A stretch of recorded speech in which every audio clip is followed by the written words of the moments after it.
Welcome to digital educare. আমি তোমাদের ভৌতবিজ্ঞানের শিক্ষক নূর স্যার। আজকে নিয়ে আসলাম আরেকটি ভিডিও।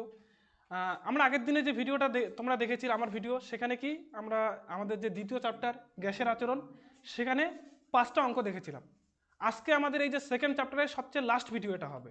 এখানে আমরা লাস্ট 5টা অঙ্ক দেখব। এই 5টা অঙ্ক করলে, এই যে আগের দিনে 5টা, আজকের 5টা, এই টোটাল 10টা অঙ্ক যদি তোমরা দেখো, তাহলে মোটামুটি তোমাদের এই চ্যাপ্টারের যত রকম টাইপের অঙ্ক আসতে পারে সবগুলোই হয়ে যাবে। বেশি একটা টাইপ নেই, 3-4 রকম টাইপের অঙ্ক বারবার ঘুরে ফিরে আসে। আগের দিনে তোমরা যদি ভিডিওটা দেখে থাকো তাহলে জানবে আমাদের শুধুমাত্র 2টা সূত্র দিয়ে অঙ্কটা করি। সূত্র 2টা কি? P1 V1 by T1 equals to P2 V2 by T2, এটা একটা সূত্র ছিল। আর একটা সূত্র ছিল কি? PV ইকুয়ালস টু NRT, এই সূত্র। আবার কখনো কখনো আমরা এন এর জায়গায় W বাই M বসিয়ে আমরা অঙ্ক করি। তো তোমরা যারা যারা আগের ভিডিওটা দেখো নাই, তোমরা সেটা দেখে নিবে, তাহলে কি তোমাদের আজকের এই আমাদের এই অঙ্কগুলো বুঝতে সুবিধা হবে। আর তোমরা অবশ্যই থিওরিটা তো পড়ে নিয়েছো এতদিনে হয়তো, তাহলে তোমরা দেখো আমরা আজকের ফার্স্ট অঙ্কটা একটু দেখি। ফার্স্টে যে অঙ্কটা আমাদের আছে, আগের দিন আমরা 5টা অঙ্ক দেখেছিলাম, আজকে 6 নম্বর অঙ্ক কি আছে?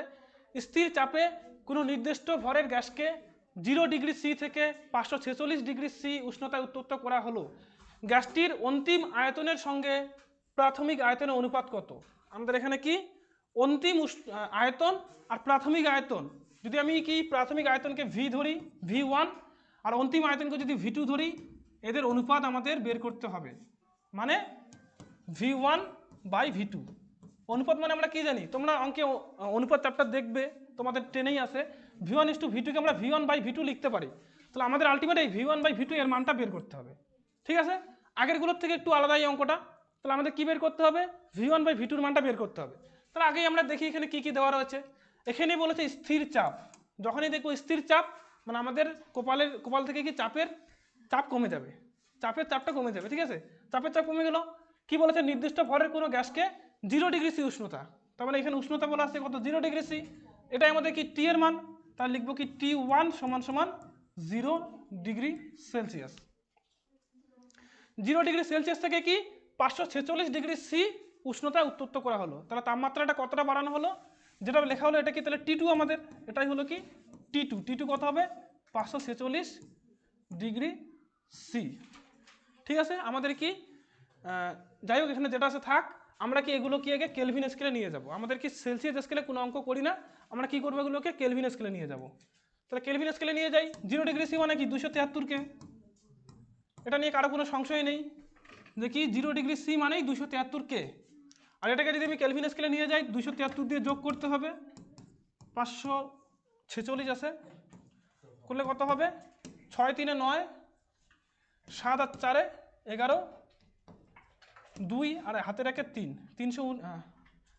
2 আছে এখানে, 2 5 7, 1 8, এখানে 8 হবে। ঠিক আছে, এটা হবে কত? 8, 819 কে। এটা আসবে আমাদের T2 এর মান কত আসবে? 819 কে। তাহলে এখন দেখো এখানে কি স্থির চাপ বলেছে, মানে আমাদের যে P1 V1 বাই T1 এই সূত্রে P থাকবে না। তাহলে কি থাকবে? V1 বাই T1 সমান সমান V2 বাই T2। ঠিক আছে, আমরা P থেকে কেন বাদ দিলাম? এই একটা করে বাদ দিলাম যে স্থির চাপ বলেছে, চাপ স্থির আছে। তাহলে গেল। এখন আমরা কি করতে পারি? আমি কি বললাম? V1 by V2, sorry V2 by V1 আমাদের বের করতে হবে। এটা আমাদের বের করতে হবে। কি বের করতে হবে? অন্তিম আয়তনের সঙ্গে প্রাথমিক আয়তন, এই যে প্রাথমিক শুরুতে আয়তনের অনুপাত বের করতে হবে। তাহলে আমাকে কি V2 বাই V1 বের করতে হবে। তাহলে আমি কি ওইরকমভাবে সাজিয়ে নেব অঙ্কটাকে। এখানে V2 আছে, আমি যদি এই V1টাকে এখানে নিয়ে আসি, তাহলে V2 বাই V1 হয়ে যাচ্ছে। তাহলে আমাদের যেটা বের করতে বলছে সেটা আমাদের বের হয়ে যাচ্ছে। তাহলে V2 রাখলাম দাগ দিয়ে, এই যে V1টাকে আমি এখানে নিয়ে আসলাম, আসলো কি V1 সমান সমান। এবার যদি আমি এখানে V1টাকে এখানে নিয়ে আসি, তাহলে সেমভাবে T2টাকে আমাকে কি এখানে নিয়ে যেতে হবে। তাহলে এখানে কি হয়ে যাবে? T2 by T1। সিম্পল জিনিস। আমি কি V1টাকে এখানে আনলাম, T2কে এখানে নিয়ে আসলাম। তাহলে V2 by V1 equals to কি T2 বাই T1। এবার আমাদের তো দুইটা মানেই জানা আছে। T2 মানে কত আছে? 819, আর এটা কি T1 কত? 273 হয়ে গেল। এবার কাটাকাটি করবো। কাটাকাটি দেখো মনে হয় 3 দিয়ে যাবে, কেমন করে বুঝবো? দেখো 3 × 3 = 9, মানে শুরু শেষে 9 আছে, মানে যতদূর সম্ভব 3 দিয়ে যাবে। তোমরা একটু করে দেখো। আচ্ছা 3 দিয়ে দেখি, 3 × 3 = 9, 3 × 7 = 21, 21-এর 1 হাতে থাকলো 2, 3 দুগুণে 6 আর 2 8, দেখো 3 দিয়ে যাচ্ছে, কত হয়ে যাবে এটা 3 হয়ে যাবে। তাহলে 3 দিয়ে যদি কাটি এটা আসবে, তাহলে কি হয়ে যাচ্ছে 3/1। কারো কোনো সমস্যা এখানে নেই? সুতরাং আমরা কি করতে পারি, আচ্ছা আমি এদিকে একটু লিখছি। তার মানে কি দেখো এখানে কি আসলো আমাদের লাস্ট v2/v1, v2/v1 সমান সমান কত আসলো 3/1। 1টা কেন লিখলাম এটা পরে বুঝবে। আমরা এখন যদি অনুপাত আকারে লিখি v2:v1 সমান সমান 3:1, মানে আমরা যদি এরকম ভাগ আকারে থাকে তখন অনুপাত আকারে লিখলে এরকম করে লিখি, প্রথমে v2 আছে v2 লিখলাম, ভাগের জায়গায় লিখলাম v1 সমান সমান এখানে 3 ছিল উপরে 3:1, 3:1, এটাই তোমাদের উত্তর। এটা তোমাদের কি উত্তর, v2:v1 = 3:1। এই অঙ্ক তোমাদের শেষ। চলো তাহলে আমরা নেক্সট দেখি কি আছে। 2 নম্বর যেটা অঙ্ক সেখানে বলেছে 800 mmHg চাপে কোনো গ্যাসের আয়তন 100 সিসি, উষ্ণতা স্থির রেখে চাপ কত করলে এর আয়তন 75 সিসি হবে। এখানে দেখতেই পাচ্ছ সিসি, সিসি দেখে ভয় পাওয়ার কিচ্ছু নেই, সিসি মানে সেমিকিউব, এই সিসি মানে কি সেমিকিউব, একই জিনিস, তোমাদের একটু ঘুরিয়ে দিয়েছে, ঠিক আছে। তাহলে এখানে কি কি দেওয়া রয়েছে, এখানে একটা ফার্স্ট একটা জিনিস দেখে না, উষ্ণতা স্থির, তার মানে আমাদের এই সূত্রে উষ্ণতার কোনো কাজ নেই, তাই তো, উষ্ণতা এখানে আমাদের কোনো কাজ নেই, উষ্ণতা আমরা রাখবোই না। তাহলে এখানে কি আছে, চাপ কত বলেছে মানে P1, P1 সমান সমান 800 mmHg গেল। তারপর কি বলেছে আয়তন V1 মানে কত 100 সিসি, তোমরা যদি বুঝতে না পারো তাহলে এটাকে 100 সেমিকিউবও লিখতে পারো, তোমাদের যদি বুঝতে অসুবিধা হয়, সিসি আর সেমিকিউব একই জিনিস। তারপর কি আছে উষ্ণতা স্থির রেখে চাপ কত করলে, চাপ কত করলে মানে P2 আমাদের দেওয়া নেই, P2 আমাদের বের করতে হবে, এর আয়তন 75 সিসি হবে। তাহলে আয়তন মানে কি V2 75 সিসি মানে 75 সেমিকিউব।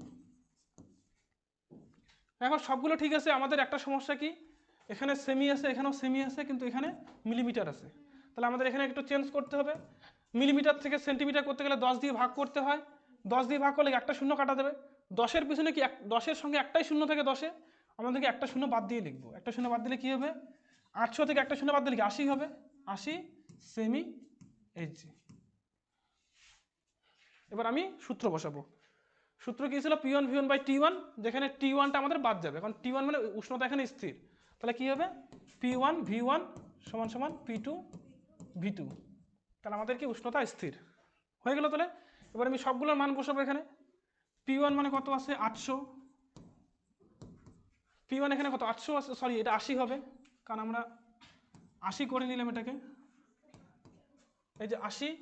তারপর কি আছে V1 আছে কত 100 সমান সমান P2 কত দেওয়া আছে, P2 আমাদের দেওয়া নেই, P2 আর V2 কত দেওয়া আছে 75,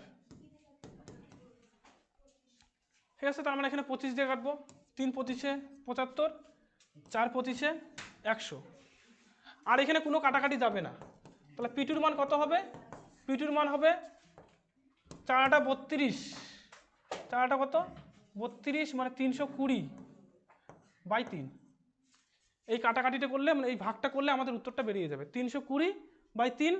তোমরা বাড়িতে ভাগটা করে দেখবে, তো ভাগটা করেই দিই আমি, তাহলে এখানে 320 আছে, ভাগটা করে দিচ্ছি এখানে, হ্যাঁ 3 দিয়ে 320-কে ভাগ করব, এখানে কি করব প্রথমে বাদ দেবো 1, দেখো ভাগটা কি করে করতে হয়, প্রথমে বাদ দেবো কি 1, 3 3 গেল, এবার কি 2 নামালাম, ছোট হচ্ছে তাহলে আমাকে কি 2টা সংখ্যা নামাতে হবে, এখানে বসাবো কি 20, তাহলে কত হবে 3×3 আর 3×6, আচ্ছা এখানে আমাদের একটা জিরো বসাতে হবে, কেন জিরো বসাতে হবে, কারণ আমি একবারে 2টা সংখ্যা নামালাম, আমাদের কোনোবারও একসাথে 2টা সংখ্যা নামানো যায় না, যদি 2টা সংখ্যা নামাই এখানে একটা জিরো দিতে হয়, জিরো দিলাম, তাহলে কি 3×6 18, এখানে আসবে 2, এবার নিব পয়েন্ট 20, 3×6 18, তাহলে কি আমাদের এইভাবে চলতেই থাকবে, 3×6 18 আরও 2 নামবে, আরও 20, 3×6 18, তাহলে আমাদের উত্তর মোটামুটি এইটুকুই রাখবে।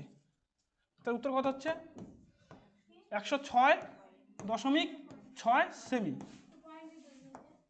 সেমি না সেমি এইচজি, 106.6 বল কোথায় 20 থেকে 18, এই দেখ ফার্স্ট যেটা আমাদের শূন্য আসলো, কেন আসলো 3 × 3 3 তো আসলো, এবার কি আমি 2 নামালাম, 2 নামানোর পর আমি কি ভাগ করতে পারবো? এখানে 3 দিয়ে ভাগ করছি, এখানে একবার দিলে তো 3 কে 3, 2 এর থেকে বড় হচ্ছে, যাচ্ছে না, তখন আমি কি 0টাকেও নামাতে হবে বাধ্য মতো। পয়েন্ট দ্বারা বলছি, তাহলে এই 0টাকেও যদি নামাই তাহলে আমি 2টার সঙ্গে একসাথে নামাচ্ছি, 2টার সঙ্গে একসাথে নামাতে গেলে এখানে আমার 0 বসাতে হবে। গেল, এবার 3 6 18 আসলো, 18 20 থেকে 18 বাদ দিলে 2, এবার আমি কি করলাম পয়েন্ট বসালাম, এখানে 0 বসালাম, 20 হলো। তারপর আবার 3 6 18, আবার কি এখানে ভাগ বিয়োগ করলে কি হবে 2 আসবে, আবার 0 বসাতে হবে, আবার 6 বসাতে হবে, এরকম করে অঙ্কটা চলতেই থাকবে, ঠিক আছে। ওই জন্য আমরা এত কিছু লিখবো না, আমাদের উত্তর কত 106.6 সেমি। এটুকুই কি 0 নম্বর পরে পয়েন্ট নেয়, হ্যাঁ পয়েন্ট ওটা তোর আলাদা জিনিস, তুই যেটা বলছিস আমার ভিডিওটা শেষ হোক তারপর বোঝাচ্ছি, ঠিক আছে। এখন ভিডিও চলছে, বেকার টাইম নষ্ট করে লাভ নেই। নেক্সট দেখ, পরে এটা বুঝিয়ে দিব, পিছন থেকে একটু একটু সাইলেন্ট থাক, যদি অসুবিধা হয় চলে যেতে পারিস, যারা যারা কথা বলছিস চলে যেতে পারিস, এখন ভিডিও চলছে, বেকার ডিস্টার্ব করে লাভ নেই। তাহলে কি দেখো এই অঙ্কটা যে তোমরা দেখছো সেখানে উত্তর কত আসবে 106.6, 106.6 এটার উত্তর। নেক্সট তাহলে তোমার পরের অঙ্ক দেখো কি বলছে এখানে, কোনো গ্যাসের 1 গ্রাম 70 ডিগ্রি সি উষ্ণতায়, এই দেখো গ্রাম দেখেছো, এখানে আর কিচ্ছু দেখার দরকার নেই, পিভি ইকুয়ালস টু W/m/RT। বুঝতে পারছো তোমরা কেমন করে বুঝবে, যখনই দেখছো যে 1 গ্রাম দিয়ে দিছে, গ্রাম সংখ্যাটা দেখলেই বুঝবে কি সূত্র কি আসবে, PV equals to W/m/RT। W এখানে আছে, 70 ডিগ্রি সি উষ্ণতায় চাপে 32 ATM চাপে 410 ml আয়তন অধিকার করে গ্যাসটির মোলার ভর নির্ণয় করো। মোলার ভর মানে কি, তোমাদের এখানে এমটা বের করতে বলেছে, যখন এম বের করতে বলে তোমাদের অঙ্কটা একটু কঠিন হয়ে যায়, কারণ কেন এখানে ভাগগুলো বড় বড় চলে আসে, কাটাকাটি কম যায়, এরকম অনেক কিছু সমস্যা আছে, ঠিক আছে। তাহলে এখানে আর এর মান দেওয়া আছে, তাহলে দেখো কি কি মান দেওয়া রয়েছে, প্রথমে বলেছি গ্যাসের 1 গ্রাম গ্যাস, ঠিক আছে, তাহলে এখানে ডাব্লিউ সমান সমান কি 1 গ্রাম, তাপমাত্রা কথা বলেছে 70 ডিগ্রি সি, তারপর টি ইকুয়ালস টু 70 ডিগ্রি সি মানে 273 প্লাস 70, আমি কি এটাকে কেলভিনে নিয়ে যাচ্ছি, কি হবে তাহলে 70 বলছে, আমি 70 লিখবো, তাহলে কি আছে এটা 70, কত হবে তাহলে 3 7 7 14 14 4 হাতে থাকলো 1 2 1 3 343 কে। তারপর কি বলেছে এখানে 32 ATM চাপে, 32 ATM চাপ মানে আমি কি লিখবো, পি সমান সমান 32 ATM গেল। তারপর কি বলেছে 410 ml, ml আয়তন, এটা আয়তন, তার মানে ভি মানে কত 410 ml, ঠিক আছে। তারপর কি আছে আর, আর এর মানটা আমাদের দেওয়া রয়েছে, এই যে আর এর মান 0.082 লিটার ATM মোল ইউনিভার্স কে ইউনিভার্স। কিন্তু সমস্যা এখানে দেখো, এখানে ml আছে, এখানে এল আছে, তাহলে আমাদের যে মানে চেঞ্জ করতে হবে, আমাদের এটাকে চেঞ্জ করব, ml বলেছে, ml থেকে আমাদের কি খালি এল এ নিয়ে আসতে হবে, আমাদের কি করবো 1000 দিয়ে ভাগ করব, হ্যাঁ কত দিয়ে ভাগ করব 1000 দিয়ে ভাগ করব, মানে মিলিলিটার থেকে লিটারে যেতে গেলে আমাদের কি করতে হয় 1000 দিয়ে ভাগ করতে হয়, এটাকে যদি 1000 দিয়ে ভাগ করি 0.41 লিটার হবে, 0.41 লিটার, ঠিক আছে। এটাকে 1000 দিয়ে ভাগ করলে কি হবে 3 ঘর আগে পয়েন্ট হবে, সিম্পল কথা 1000 এ 3টে শূন্য, 3 ঘর আগে পয়েন্ট 1 2 3, 4 এর আগে পয়েন্ট বসবে, তাহলে আমি 4 এর আগে পয়েন্ট বসলাম, কোথায় 10 আছে লিখতেই পারি, যেটা পিছনে শূন্যর মূল্য নেই, তো পয়েন্টের শেষে পরে যদি শূন্য থাকে ওটা মূল্য থাকে না, লিখতেই পারিস, কিন্তু ওটা লিখিয়ে খালি বেকার টাইম নষ্ট। তারপর গেল, এগুলো হয়ে গেছে, এগুলো বুঝতে পেরেছিস, এবার আমরা সূত্র বসাবো জাস্ট। সূত্র কি ছিল আমাদের, পিভি ইকুয়ালস টু W/m/RT, ঠিক আছে। আমাদের কি বের করতে হবে, এম বের করতে হবে, এম বের করতে গেলে কি এম রাখবো, এমটা এদিকে নিয়ে আসলাম, পিভিটাকে ওই পাশে নিয়ে গেলাম, আরেকবার দেখ এমটাকে এদিকে নিয়ে আসলাম, পিভিটাকে এখানে নিয়ে আসলাম, তাহলে কি উপরে থাকতেছে WRT, নিচে থাকছে পিভি, সবগুলো মান বসা, ডাব্লুর মান কত আছে, ডাব্লুর মান গ্রামে আছে, ঠিক আছে, তাহলে 1 ইন্টু আর এর মান কত আছে, আর এর মান আছে 0.082, টি এর মান কত আছে, টি এর মান আছে 343, আর কি আছে এখানে, আর পিভি, পি এর মান কত আছে এখানে, পি এর মান 32, আর আছে কি টি এর মান, ভি এর মান কত আছে 0.41, ঠিক আছে 0.41। তাহলে দেখ এখানে আমাদের যেটা করতে হবে, আগে দেখ এখানে পয়েন্টের পর কয়টা সংখ্যা আছে 1 2 3, ঠিক আছে। আমি যদি তাহলে এই পয়েন্টটাকে তুলে দিই, নিচে আমাকে কত 1 দিয়ে 3টে শূন্য, হাজার লিখতে হবে। জিনিসটা ভালো করে দেখ, একবারই বুঝে নে, এই জিনিসটা একটু ডিফিকাল্ট। আমি যদি এই পয়েন্টটা তুলে দিই, নিচে আমাকে কি করতে হবে 1000 দিয়ে 1000 লিখতে হবে। আবার যদি আমি এই পয়েন্টটা তুলে দিই, তাহলে আমি উপরে কত লিখতে হবে 100 লিখতে হবে, 100 লিখতে হবে। তাহলে এখানে যদি আমি 100 লিখি, এখানে 1000 লিখি, তাহলে এখানে কি নিচে খালি 10 থাকবে না? ঠিক আছে, তার মানে তোরা এটা বুঝবি কোন দিকে কয়টা সংখ্যা বেশি আছে। দেখ এখানে 3টা, এখানে 2টা, তাহলে উপরে একটা সংখ্যা বেশি আছে, তাহলে নিচে কি 1 দিয়ে একটা শূন্য দিবি খালি। এখানে পয়েন্টগুলো তুলে দিয়ে এখানে কি 10 লিখবি খালি, আর কিচ্ছু করবি না। তাহলে পয়েন্টগুলো আমার তুলে গেল। এবার আমি কি করব, এই যে 41 দুগুনি 82, একটা কাটলাম। আর কিছু কাটাকাটি যায়? আর মনে হয় কিচ্ছু কাটাকাটি যায় না, বাকিটা তোদের ভাগ করে করতে হবে। 10টা কেন উপরে হবে? এখানে পয়েন্টের পর 3টে সংখ্যা আছে, নিচে 1000, ঠিক আছে। তাহলে দেখ এখানে আর মনে হয় কিচ্ছু কাটাকাটি যাবে না। এখন তোদের কাজ হবে এই যে 2 দিয়ে এটাকে, এই যেগুলো এটাকে গুণ করবি, গুণ করে 32 দিয়ে এটাকে গুণ করবি, দুইটাকে ভাগ করবি। আমার যতদূর মনে হচ্ছে আর, আচ্ছা এটাকে করতে পারবি, 16 দুগুনি 32 হলো। তাহলে এটা করে দেখবি কত উত্তর আসে। কত আসতেছে উপরে, আসতেছে কত 343, নিচে আসছে কি 16 × 10 মানে 160। এটাকে তোরা ভাগ করে দেখবি কত আসে উত্তর, ঠিক আছে। এটা ভাগটা এখানে করছি না, ভাগটা করে বেকার টাইম নষ্ট হবে। বাড়িতে করবি, করে পরের দিন অবশ্যই উত্তরটা আমাকে দেখাবি, ভুল যেন না করিস অঙ্কটা। গেল ওটা, তোমরা ভাগটা বাড়িতে করে নেবে। এই ভাগ তো করতেই পারবে, এটুকু তো আশা করতেই পারি তোমাদের কাছ থেকে, ভাগ কমপক্ষে করতে পারবে। আর আমরা 2টা অঙ্ক করবো। দেখো 9 নম্বর অঙ্কটা কি বলেছে। 9 নম্বর অঙ্কটা বলেছে কর্ক দিয়ে বন্ধ করে একটি বায়ুপূর্ণ ফ্লাক্সের উষ্ণতা 20 ডিগ্রি সেলসিয়াস এবং চাপ 760 mmHg। এটা দেওয়া আছে। একটা কর্ক দিয়ে, মানে আমাদের যে বোতলে একদম যে ছিপিগুলো থাকে কর্ক, ওই কর্ক দিয়ে বন্ধ করা আছে। এবার একটা তাপমাত্রা বলা আছে, চাপ বলা আছে। এবার কি ফ্লাক্সটির উষ্ণতা বাড়তে থাকলে ভেতরের চাপ বেড়ে প্রাথমিক চাপের প্রায় দ্বিগুণ হলো। এবার কি আস্তে আস্তে ভিতরের মানে আমাদের কিটা বাড়ছে, উষ্ণতা বাড়ছে, বাড়তে বাড়তে বাড়তে কি হলো, প্রাথমিক চাপের প্রায় দ্বিগুণ হয়ে গেল। চাপটা যে ছিল, চাপটা কি প্রাথমিক চাপের দ্বিগুণ হয়ে গেল। দ্বিগুণ হওয়ার পর কি হলো, কয়েকটি ছিটকে বেরিয়ে গেল। একসময় কি বায়ুটা চাপ দিতে দিতে কি একসময় এমন চাপ হয়ে যাবে যে কয়েকটার কি আটকে থাকতে পারবে না, ও চাপে একদম ছিটকে বেরিয়ে আসবে। তো এটাই হলো কোন সময়, যখন প্রাথমিক চাপের প্রায় দ্বিগুণ চাপ সৃষ্টি হলো, ঠিক আছে। এবার বলেছে কোন উষ্ণতায় কয়েকটি ছিটকে গেল, আমাদের টিটা বের করতে হবে। তাহলে এখানে শুরুতেই বলে দিয়েছে কি আমাদের এখানে আয়তনটা ফিক্সড, সরাসরি বলা নেই, তোমাদের বুঝে নিতে হবে। এখানে আয়তনটা ফিক্সড, ওটা কি একটা বোতলেই তো আসে নাকি গ্যাসটা। এই যে টোটাল ঘটনাটা করা হয়েছে একটা ফ্লাক্সের ভিতরেই তো হচ্ছে। ফ্লাক্সের আয়তন মানে একটা ফ্লাক্স মানে আয়তনটা ওইটাই আছে, আয়তন বাড়ে নাই, ঠিক আছে। মানে এখানে আমাদের আয়তন ভিটা হলো কি ফিক্সড, এটা মানে তোমাদের বুঝে নিতে হবে। এটা কি, এটা হলো ধ্রুবক, মানে ফিক্সড হয়ে আছে এটা, হ্যাঁ। তাহলে আমাদের কি এখানে ভি এর কোনো কাজ নেই, আমাদের কি পি আর টি নিয়ে আমাদের কাজ করতে হবে। তাহলে দেখো এখন কি আছে, আমাদের ফ্লাক্সের উষ্ণতা কত ছিল প্রথমে, T1 20 ডিগ্রি সেলসিয়াস। এটাকে যদি আমি কেতে নিয়ে যাই কত হবে, 273 + 20 সমান কি 293 কে। T1 গেল, এবার কি পি আছে, তাই তো। P1 কত আছে 760 mmHg, এটা বলা আছে। তারপর কি ফ্লাক্সটির উষ্ণতা বাড়তে থাকলে ভেতরের চাপ প্রাথমিক চাপের কি প্রায় দ্বিগুণ হলো।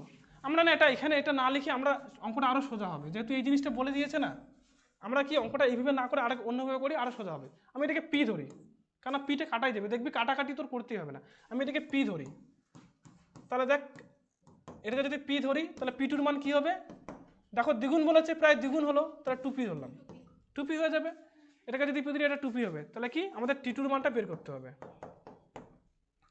তাহলে এখানে কি ছিল সূত্রটা, P1 V1 বাই T1, এখানে কি ভিটা আমাদের থাকবে না, ঠিক আছে। P1 by T1 equals to P2 by T2, এটা অ্যাকচুয়ালি কিন্তু গেল-লেসকের সূত্র, ঠিক আছে, মনে রাখবে এটা গেল-লেসকের সূত্র। P1 by T1 equals to P2 by T2। তাহলে P1 এর জায়গায় কি বসাবো P, T1 এর জায়গায় কি বসাবো 293, P2 এর জায়গায় কি বসাবো 2, 2p, এখানে T2, ঠিক আছে। তাহলে এই দেখো তোমাদের P কাটা গেল, T2 এর মান কি হবে, T2 ইকুয়ালস টু 2 × 293, ঠিক আছে, 2 ইন্টু মানে এই দুইটা দিয়ে 293কে গুণ করলে আমরা উত্তর পেয়ে যাচ্ছি। তাহলে 3 দুগুণি 6, 9 দুগুণি 18, আর 3 দুগুণি 6 একে 7, এইটাই তো নাকি? 3 দুগুণি 6, 9 দুগুণি 18, আর 3 দুগুণি 2 দুগুণি 4, সরি 2 দুগুণি 4 একে 5, হয়ে গেছে। এই গুণটা, এইটা তোমাদের উত্তর। এটা কে? হ্যাঁ, হয়ে গেছে উত্তর। লাস্ট অঙ্ক তোমাদের আজকের, মানে এই চ্যাপ্টারের লাস্ট অঙ্ক। আচ্ছা, এই অঙ্কটা তোমরা বাড়িতে করে আনো, তাহলে দেখি কে কে করতে পারছো কি না পারছো। আমি তো সবগুলোই করাই দিলাম। অঙ্কটা কি বলছে এখানে? আচ্ছা, এটা অঙ্ক তোমাদের একটু অসুবিধাই হবে যদিও। আচ্ছা, দেখি কে কে করতে পারছে এটা। ঠিক আছে, এখন না, তোরা বাড়ি থেকে করে আনে আমাকে দেখাবি। অঙ্কটা তুলে নে, তোরা বাড়ি থেকে এনে আমাকে করে দেখাবি। এটা সূত্রটা বলে দিচ্ছি, এখানে দেখ গ্রাম আছে। গ্রাম আছে মানে কি? PV equals to W/N RT, এটা সূত্র। তাহলে কি, তোমরা যারা যারা ভিডিওটা অনলাইনে দেখছো, তোমরা এটা করে আমাদের কমেন্ট বক্সে তোমরা শেয়ার করতে পারো আমাদের সাথে। সেটা থেকে আমরা দেখবো তোমরা অঙ্কটা কে কে করতে পারছো। আর তোমরা কি টেস্ট পেপার, যদি কারো পুরনো টেস্ট পেপার পাও, সেখান থেকে অঙ্কগুলো করতে থাকো, প্র্যাকটিস। ঠিক আছে, অঙ্ক কিন্তু প্র্যাকটিস ছাড়া হবে না। অঙ্ক তোমরা এখানে দেখছো, মনে হচ্ছে পারছো, কিন্তু যখন নিজের হাতে অঙ্ক করতে যাবে, গিয়ে দেখবে তোমাদের অঙ্কের উত্তরগুলোই ভুল আসছে। টেস্ট পেপারে পিছন দিকে উত্তর দেওয়া থেকে অঙ্কগুলো তোমরা করবে, করে দেখবে পিছন উত্তরগুলোর সাথে মেলাবে, উত্তর ঠিক আসছে কি আসে না। তাহলে তোমরা ঠিক আছে, তাহলে আমাদের ভিডিওগুলো তোমরা দেখতে থাকো, আর কি আমাদের চ্যানেলটিকে সাবস্ক্রাইব করবে। ধন্যবাদ।